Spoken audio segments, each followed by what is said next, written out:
Hello, Mr. Farrington. Hello. How are you? Is there something I can do for you? Yes.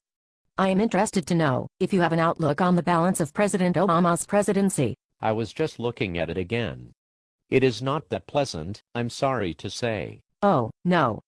Can you give me the technical details of what you see? Early next year, it starts with the transiting quindecile of Neptune to his Sun, an aspect that is deflating to the ego, to say the very least.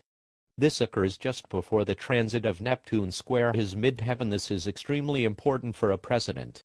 It threatens to change his status and reputation due to some unforeseen event.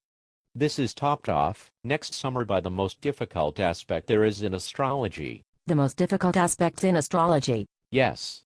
It is the transit square of Pluto to Saturn. Pluto enlarges the symbolism of the planet it contacts to its extreme. When it expands the difficult side of Saturn, it is as hard and challenging a time as can be. When you combine the transit square of Neptune to the midheaven with the Pluto-Saturn contact, from an astrological point of view, it could not get any worse. Oh, my goodness. It couldn't get any worse? That is right.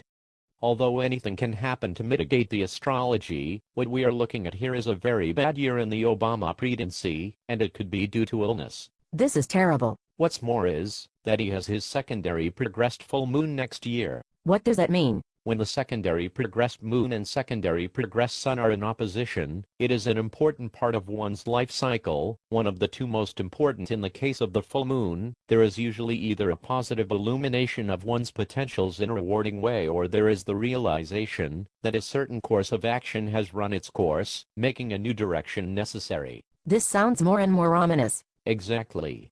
If this full moon was occurring with, say, transiting Jupiter over the Sun with solar arc midheaven conjunct Venus or Jupiter, it would be logical to expect fulfillment.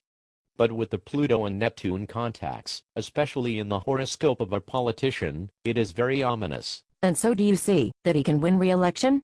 I have not gone that far yet. But there are bounce-back contacts in 2012 that are promising. It begins with transiting Jupiter square the Sunday there is solar arc Sun equals Venus, which is a contact that has a lot of popularity prowess. Then Jupiter transits his moon, which is more of the same, coupled with a feeling that the personality is being feud-filled. Then in October, close to election time, he has solar arc Sun equals moon Jupiter. Over and over again in 2012 we see these aspects of popularity lining up the year. So, you think he will win re-election? We have to see the horoscope of who he runs against, and also gauge how 2011 affects things. Wow. It is spooky stuff. I thank you for your time. It was my pleasure.